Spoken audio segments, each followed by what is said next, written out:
सभी प्यारे दोस्तों का स्वागत है सार्थक कोचिंग क्लासेस में। जैसा कि आप सभी प्यारे साथियों को पता है, हमने उत्तर प्रदेश पुलिस कांस्टेबल 2024 की भर्तियों के लिए एकलव्य सीरीज स्टार्ट की है, जिसकी क्लासेस काफी समय पहले स्टार्ट हो चुकी हैं।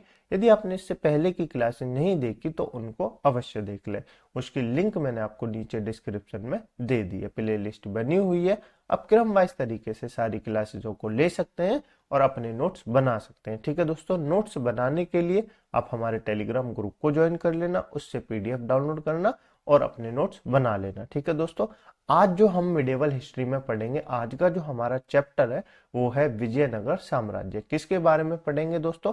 आज हम पढ़ेंगे विजयनगर साम्राज्य के बारे में। ठीक है दोस्तों, काफी इंपॉर्टेंट चैप्टर है, तो आप इस क्लास को शुरू से लेकर अंत तक अवश्य देखेंगे। ठीक है, तो चलिए बिना देर के हुए हमारी आज की मिडिवल हिस्ट्री की क्लास स्टार्ट करते हैं। लेकिन उससे पहले जो प्यारे दोस्त नए हैं वो चैनल को सब्सक्राइब कर लेंगे, वीडियो को लाइक कर देंगे, दोस्तों में शेयर कर देंगे। ठीक है दोस्तों, चलिए अपनी क्लास स्टार्ट करते हैं। देखिए दोस्तों, हमारा कौन सा अध्याय चल रहा है? अध्याय नंबर 5 यानी चैप्टर नंबर 5 चल रहा है। चैप्टर नंबर हम 4 कंप्लीट कर चुके हैं। ठीक है, पिछली क्लास यदि नहीं देखी तो देख लें अवश्य, क्योंकि क्रम वाइज तरीके से ही हम चल रहे हैं और जब तक आप क्रम वाइज तरीके से नहीं चलेंगे तो आपको आधी से ज्यादा चीजें समझ में नहीं आएंगी। इसलिए आप पुरानी क्लास को अवश्य देख लें। ठीक है, हम पढ़ने वाले हैं आज दोस्तों विजयनगर साम्राज्य के बारे में। किसके बारे में?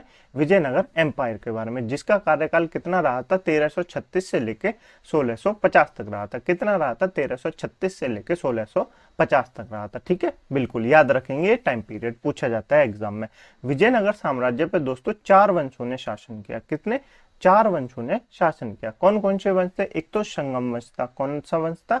संगम वंश था। एक शालू वंश था। कौन सा था? शालू वंश। और एक था तुलुव वंश और एक था आर्यभूडु वंश। तो ये एग्जाम में पूछे जाते हैं। विजयनगर साम्राज्य पे किन 4 वंशों ने राज किया था? तो आप बताएंगे संगम वंश, शालू वंश, तुलुव वंश, आर्यभूडु वंश। ठीक है, संगम वंश के संस्थापक कौन थे? तो आप बताएंगे हरिहर राय और बुक्का राय नामक 2 भाई जो थे वो क्या थे? संगम वंश के संस्थापक थे। ठीक है, और विजयनगर साम्राज्य की स्थापना भी किसने की? तो हरिहर राय और बुक्का राय ने ही की थी। अभी हम आगे जानेंगे। ठीक है, उसके बाद शालू वंश के संस्थापक कौन थे? शालू नरसिंह थे। कौन थे? शालू नरसिंह थे। तुलुव वंश के संस्थापक कौन थे? वीर नरसिंह थे। कौन थे? वीर नरसिंह थे। आर्यभूडु वंश के संस्थापक कौन से?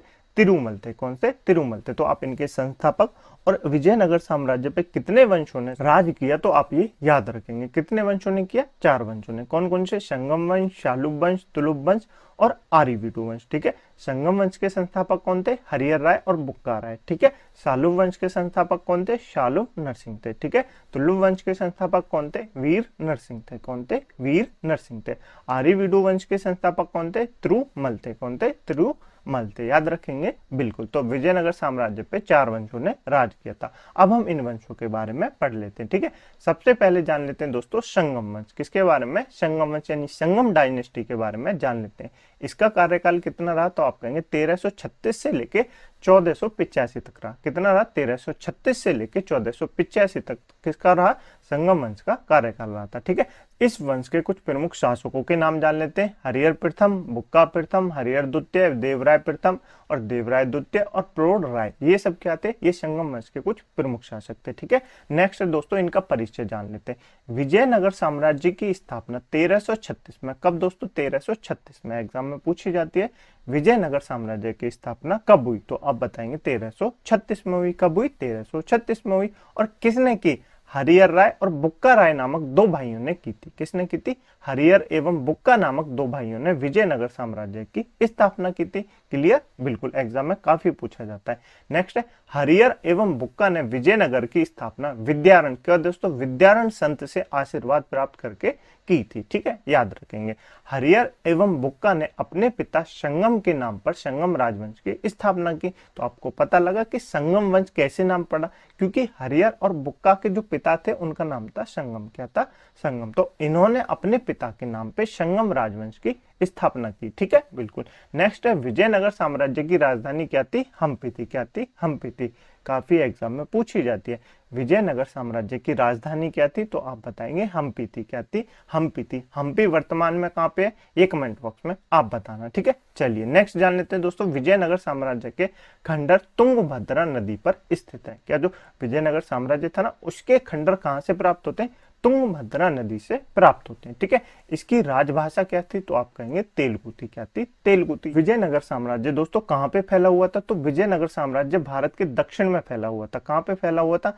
भारत के दक्षिण में फैला हुआ था। ये जो था ना इतना नीचे का, ये सब विजयनगर साम्राज्य के अंतर्गत आता है। ठीक है, याद रखेंगे। नेक्स्ट जान लेते हैं दोस्तों कुछ प्रमुख तथ्यों के बारे में। ठीक है, बुक्का प्रथम ने वेद मार्ग प्रतिष्ठाकारक की उपाधि धारण की। किसकी? बुक्का प्रथम ने वेद मार्ग प्रतिष्ठाकारक की उपाधि धारण की। ठीक है, हरिहर द्वितीय ने संगम शासकों में सबसे पहले महाराजा धीराज की उपाधि धारण की।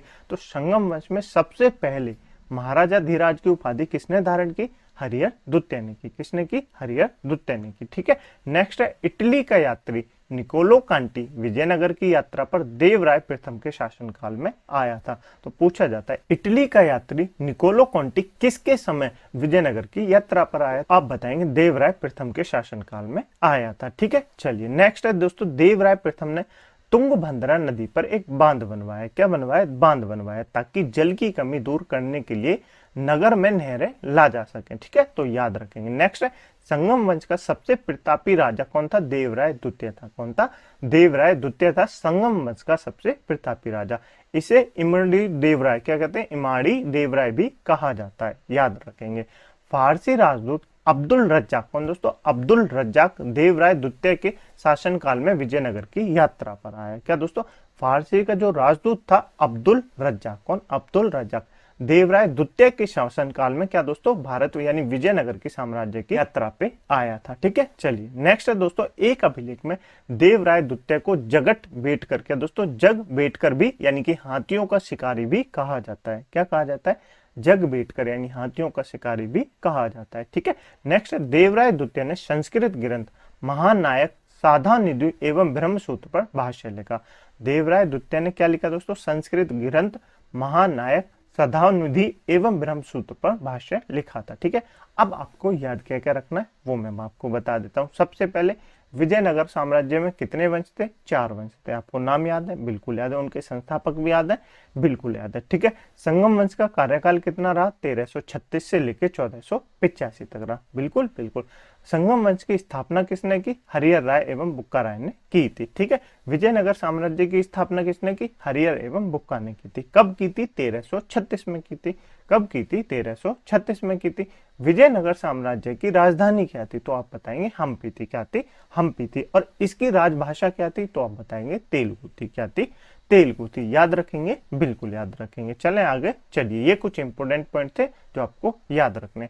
नेक्स्ट जान लेते हैं दोस्तों तुलुव वंश के बारे में। किसके बारे में? तुलुव वंश के बारे में। शालुव वंश से दोस्तों इंपोर्टेंट क्वेश्चन नहीं बनते, इसलिए मैंने आपको नहीं बताया। तो तुलुव वंश के बारे में जान लेते हैं। ठीक है, तुलुव वंश के संस्थापक कौन थे? वीर नरसिंह थे। कौन थे? वीर नरसिंह थे। ठीक है, याद रखेंगे। इसके सबसे महान और प्रतापी शासक कौन था? तो कृष्णदेव राय थे। कौन थे?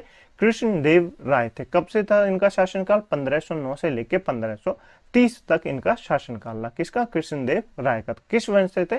तुलुव वंश से थे। किससे? तुलुव वंश से। तो याद रखेंगे। ठीक है, ये देखिए कृष्णदेव राय की इमेज आपको दिख रही होगी। ठीक है, बाबर ने अपनी आत्मकथा बाबरनामा में कृष्णदेव राय को भारत का सर्वाधिक शक्तिशाली शासक बताया। क्या दोस्तों?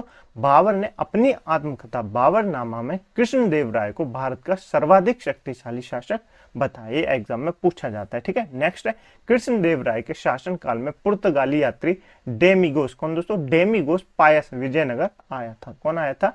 डेमिगोस पायस विजयनगर आया था। ठीक है, कृष्णदेव राय के दरबार में तेलुगु साहित्य के 8 सर्वश्रेष्ठ कवि रहते थे, जिन्हें अष्ट दिग्गज कहा जाता था। तो एग्जाम में सबसे ज्यादा क्वेश्चन जो पूछा जाता है कृष्णदेव राय से, तो वो क्या है कि अष्ट दिग्गज किसके दरबार में रहते थे? अष्ट दिग्गज किसके दरबार में रहते थे? जैसे नवरत्न किसके दरबार में रहते थे? तो आप बताएंगे विक्रमादित्य के दरबार में रहते थे। ठीक है, तो आपको याद होगा। और अष्ट दिग्गज किसके दरबार में रहते हैं? तो अष्ट दिग्गज रहते हैं कृष्णदेव राय के दरबार में। एग्जाम में काफी पूछा जाता है। ठीक है, नेक्स्ट है कृष्णदेव राय के शासनकाल को तेलुगु साहित्य का क्लासिक युग कहा जाता है। क्या कहा जाता है? क्लासिक युग कहा जाता है। किसके काल को? कृष्णदेव राय के काल को, क्योंकि इनके समय क्या था दोस्तों? साहित्य जो था वो अपने उत्कर्ष पे था, मतलब साहित्य की काफी वो की जाती थी। तो तेलुगु साहित्य का क्लासिक युग कहा जाता है। याद रखेंगे? बिल्कुल। नेक्स्ट है कृष्णदेव राय ने तेलुगु में अमुक्त माल्यदा, क्या दोस्तों? अमुक्त माल्यदा एवं संस्कृत में जामवती कल्याणम की रचना की थी। अब ये पूछा जाता है कि कृष्णदेवराय की पुस्तकों का नाम क्या है, तो आपको बताना है एक तो उनकी पुस्तक है तेलुगु भाषा में अमुक्त माल्यदा, सबसे ज्यादा अमुक्त माल्यदा पूछी जाती है, तो आप याद रखेंगे कृष्णदेव राय ने कौन सी पुस्तक लिखी है, अमुक्त माल्यदा लिखी है, किस भाषा में, तेलुगु भाषा में, और एक संस्कृत भाषा में लिखी है जामवंती कल्याणम, कौन सी, जामवंती कल्याणम। तो दोनों पुस्तकों के नाम आप याद रखेंगे, ठीक है, ठीक है। नेक्स्ट है दोस्तों, पांडुरंग महामात्य की रचना तेनाली रामकृष्ण ने की थी। तो पांडुरंग महामात्यम की रचना किसने की, तेनाली रामकृष्ण ने की। आपको नीचे इमेज दिख रही है, आपने देखा भी होगा ये नाटक, तो बिल्कुल आपको याद होगी। तो तेनाली रामकृष्ण किसके दरबार में रहते थे, काफी पूछा जाता है, तो आप बताएंगे कृष्णदेव राय के दरबार में रहते थे।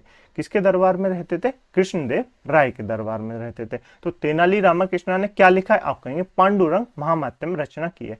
किसकी रचना की है, पांडुरंग महामात्यम की रचना किसने की, तेनाली रामकृष्ण ने की थी, याद रखेंगे बिल्कुल। और तेनाली रामकृष्ण किसके दरबार में रहते थे, तो आप बताएंगे कृष्णदेव राय के दरबार में रहते थे, ठीक है, ठीक है। नेक्स्ट है दोस्तों, नागलपुर नामक नए नगर इसने बसाए थे और हजारा एवं विठल स्वामी मंदिर व विरूपाक्ष मंदिर का निर्माण कृष्णदेव राय ने करवाया था। तो किसने करवाया था, देखिए एक तो नए नगर बसाए थे नागलपुर नाम का, हजार एवं विठल स्वामी मंदिर व विरूपाक्ष मंदिर का निर्माण भी किसने करवाया, कृष्णदेव राय ने करवाया था, याद रखेंगे बिल्कुल। नेक्स्ट है दोस्तों, कृष्णदेव राय की मृत्यु 1529 ईस्वी में हो गई।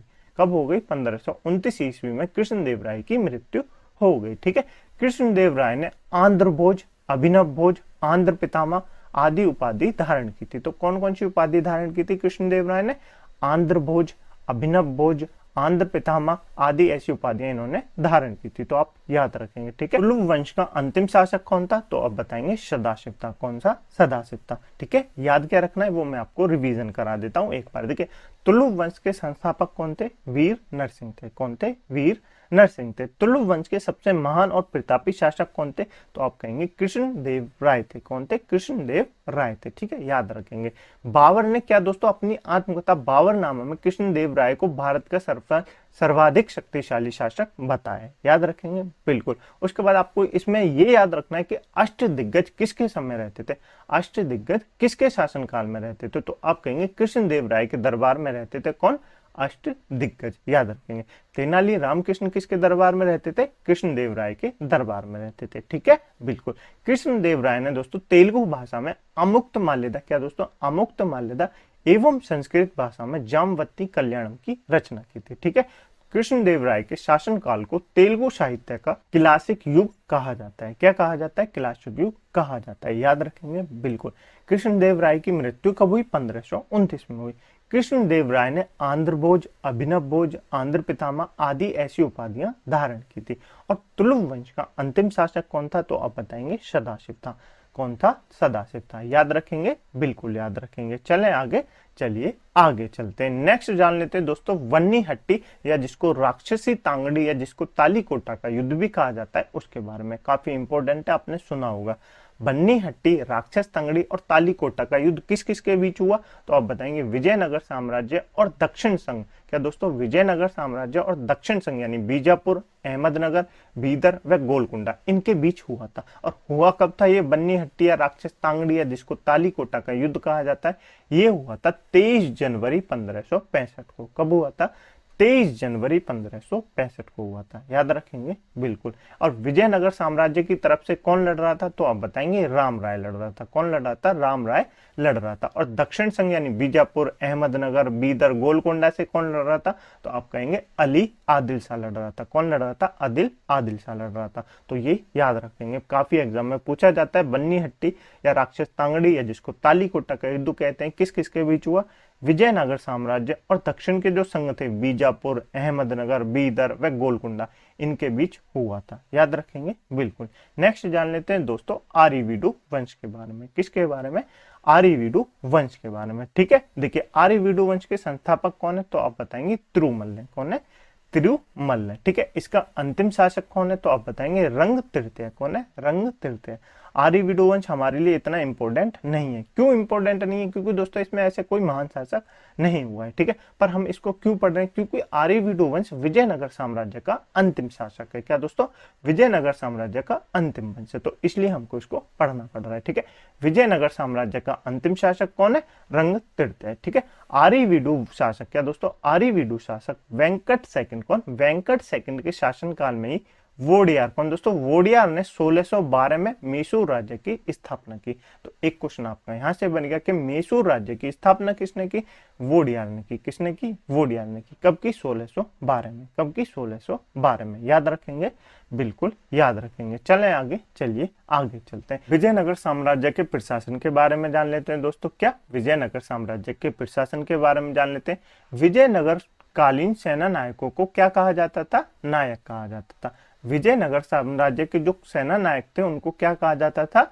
आप कहेंगे नायक कहा जाता था। ये वस्तुतः भूसामंत, क्या दोस्तों? भूम सामंत थे, जिन्हें राजा वेतन के बदले अथवा उनकी अधीनस्थ सेना के रख रखाव के लिए विशेष भूखंड देता था। क्या देते थे? विशेष भूखंड देता था, जो अमरम कहलाता था। क्या कहलाता था? अमरम कहलाता था। देखिए दोस्तों, जो विजयनगर साम्राज्य में सेना नायक होते थे उनको नायक कहा जाता था। ये भूसामंत होते थे। भूसामंत मतलब इनको दोस्तों वेतन नहीं दिया जाता था। क्या दिया जाता था? भूमि दी जाती थी। क्या दी जाती थी? भूमि दी जाती थी वेतन के बदले। इनके पास जो सेना थी, जो उसके रख रखाव के लिए जो खर्चे थे, उसके लिए वेतन नहीं, भूमि दी जाती थी। क्या? भूमि दी जाती थी। तो ये याद रखेंगे। और उनको क्या कहा जाता था? अमरम कहा जाता था। क्या? अमरम कहा जाता था। ठीक है, ठीक है। नेक्स्ट है दोस्तों, विजयनगर साम्राज्य की आय का सबसे बड़ा स्रोत लगान था। क्या था? लगान था। भू राजस्व की दर उपज का 1/6 भाग था। क्या था? 1/6 भाग था। आपने सुना होगा, मैंने आपको पहले पढ़ाया था 1/4 या 1/6 भाग, यही भू राजस्व लिया जाता था। तो आपको याद होगा, ठीक है।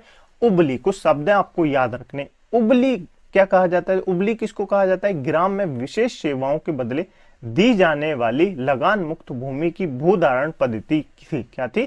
भूधारण पद्धति। देखिए मैं बताता हूँ, उबली किसको कहा जाता है? उबली कहा जाता है एक ग्राम था विशेष, उसमें कुछ विशेष सेवाओं, जैसे आप किसी की वो कर लो, एनजीओ खोल लो, जैसे होता है ना एनजीओ, मतलब विशेष सेवाएं जब आप उस किसी के पास करते हो ना, तो उसके बदले आपको लगान मुक्त भूमि दी जाती थी। उसको उंबली कहा जाता था। क्या कहा जाता था? उंबली कहा जाता था। ठीक है। नेक्स्ट है रक्त कोड़े। क्या? रक्त कोड़े। रक्त कोड़े किसको कहा जाता था? युद्ध में शौर्य का प्रदर्शन करने वाले मृत लोगों के परिवार को दी गई भूमि को कहा जाता था। रक्त कोड़ेंगे कहा जाता था। जो युद्ध जैसे लड़ते हैं तो सैनिक बहुत सारे मर जाते हैं, आपने पता होगा, और उस सैनिकों में जो सबसे शौर्य का प्रदर्शन करते थे, उनके जो मृतक के परिवार होते थे, उनको क्या कहा जाता था? उनको एक भूमि दी जाती थी, उसको कहा जाता था रक्त कोड़े। क्या? रक्त कोड़े। याद रखेंगे बिल्कुल। कुटगी किसको कहा जाता था दोस्तों? कुटगी कहा जाता था ब्राह्मण, मंदिर या बड़े भूस्वामी जो स्वयं कृषि नहीं करते थे, किसानों को पट्टे पर भूमि देते थे, उसको कहा जाता था कुटगी। क्या? कुटगी। याद रखेंगे बिल्कुल। नेक्स्ट है विजयनगर में दास प्रथा प्रचलित थी। मनुष्यों को क्रय विक्रय को वेश्यवग कहा जाता था। देखिए मनुष्यों का भी क्रय विक्रय होता था। दास प्रथा होती है तो दास में तो आपने देखा होगा कि मनुष्यों का भी क्रय विक्रय होता है ना। हाँ, तो विजयनगर में भी दास प्रथा प्रचलित थी। ठीक है, याद रखेंगे। और मनुष्यों के क्रय विक्रय को वेश्यवग कहा जाता था। ठीक है, बिल्कुल। मंदिरों में रहने वाली स्त्रियों को देवदासी कहा जाता था। इनको आजीविका के लिए भूमि या नियमित वेतन दिया जाता था। तो देवदासी की भी प्रथा प्रचलित थी। ठीक है। विजयनगर की मुद्रा पेगोड़ तथा बहमनी राज्य की मुद्रा हूण थी। बहमनी राज्य क्या है अभी हम पढ़ेंगे। और बहमनी राज्य की मुद्रा क्या थी? हूण थी। क्या थी? हूण थी। विजयनगर की मुद्रा पैगोड़ थी। क्या थी? पैगोड़ थी। तो दोनों की मुद्रा याद रखेंगे। ठीक है। व्यापारी को इस समय क्या कहा जाता था? तो व्यापारी को इस समय चिट्ठी कहा जाता था। क्या कहा जाता था? चिट्ठी कहा जाता था। क्लियर? बिल्कुल क्लियर। ये था दोस्तों विजयनगर साम्राज्य के बारे में। आपको विजयनगर साम्राज्य उम्मीद है क्लियर हो गया होगा। एक बार रिवीजन कर लेना विजयनगर साम्राज्य, इससे इंपोर्टेंट क्वेश्चन बनते हैं, आप एग्जाम में दे सकते हैं। ठीक है, तो चलें आगे चलें। चलिए अब जान लेते हैं दोस्तों नेक्स्ट अध्याय यानी अध्याय नंबर 6 के बारे में, जो है हमारा बहमनी राज्य। क्या? बहमनी राज्य। अब इसका परिचय जान लेते हैं दोस्तों।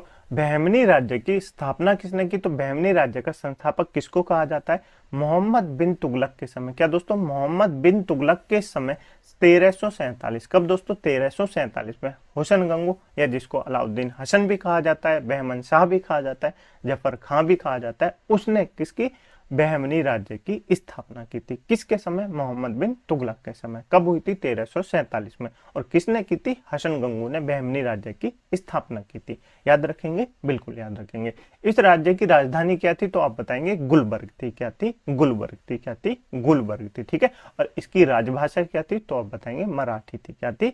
मराठी थी। ये आपको दोस्तों मैप में दिख रहा है बहमनी साम्राज्य, ये जो आपको पीले पीले से कलर में दिख रहा होगा ना, ये बहमनी साम्राज्य। नीचे क्या था? नीचे विजयनगर साम्राज्य था। उससे ऊपर क्या था? उससे ऊपर था वो बहमनी राज्य। दिख रहा है आपको? बिल्कुल दिख रहा होगा। ठीक है। तो ये बराबर में चल रहे थे। 1336 में किसकी स्थापना हुई? विजयनगर साम्राज्य की हुई। और 1347 में किसकी हुई? तो आप कहेंगे बहमनी राज्य की स्थापना हुई। क्लियर? बिल्कुल क्लियर हो गया होगा। ठीक है। कुछ तथ्य जान लेते हैं उनके बारे में। फतह उस सलातिन का लेखक इस्मामी था। फतह उस सलातिनी का लेखक इस्मानी था। याद नहीं रखना। ठीक है। अलाउद्दीन हसन के पश्चात उसका पुत्र महमूद शाह प्रथम सुल्तान बना। इसके काल में ही सबसे पहले बारूद का प्रयोग बुक्का के विरुद्ध हुआ। तो ये पूछा जाता है कि बारूद का पहला प्रयोग किसके विरुद्ध हुआ? बुक्का के प्रयोग के विरुद्ध हुआ, यानी बुक्का के विरुद्ध हुआ था। याद रखेंगे? बिल्कुल याद रखेंगे। चोल और दभोल इसके समय के प्रमुख बंदरगाह थे। क्या? चोल और दभोल इसके समय के प्रमुख बंदरगाह थे। ठीक है। महमूद थर्ड कौन? महमूद थर्ड के शासनकाल में ख्वाजा जहां की उपाधि से महमूद गवा जो कि ईरानी को प्रधानमंत्री नियुक्त किया गया था। याद नहीं रखना। ठीक है। 1470 ईस्वी में रूसी यात्री निकितन बहमनी साम्राज्य की यात्रा पर आया। तो याद नहीं रखना, ये एग्जाम में नहीं पूछा जाता। बस इतना पूछा जाता है बहमनी साम्राज्य से कि बहमनी राजवंश की स्थापना किसने की? हसन गंगू ने की। इसकी स्थापना कब हुई? 1347 में हुई। किसके समय हुई? मोहम्मद बिन तुगलक के शासनकाल में हुई। याद रखेंगे? बिल्कुल याद रखेंगे। ठीक है। उसके बाद आपको ये लास्ट का याद रखना है, कली उम्मल। क्या दोस्तों? कलीम उल्लभ बहमनी वंश का अंतिम शासक था। कौन था? बहमनी वंश का अंतिम शासक था। इसकी मृत्यु के पश्चात बहमनी राज्य 5 स्वतंत्र राज्यों में बट गया। कितने? 5 स्वतंत्र राज्यों में बट गया। बीजापुर, अहमदनगर, बरार, गोलकुंडा, बीदर। तो 5 राज्यों में बट गया। कौन सा? बहमनी राज्य। तो अब मैं आपसे पूछूं, वो जो राक्षस तांगड़ी का युद्ध था जिसको तालीकोटा का युद्ध कहा जाता है, उसमें 4 राज्यों ने भाग लिया। किसने? 4 राज्यों ने भाग लिया। तो मैं आपसे पूछूं किसने भाग नहीं लिया? ये एग्जाम में पूछा जाता है। 5 तो बट गए, तो 5 में से 4 ने भाग लिया। किसने नहीं लिया?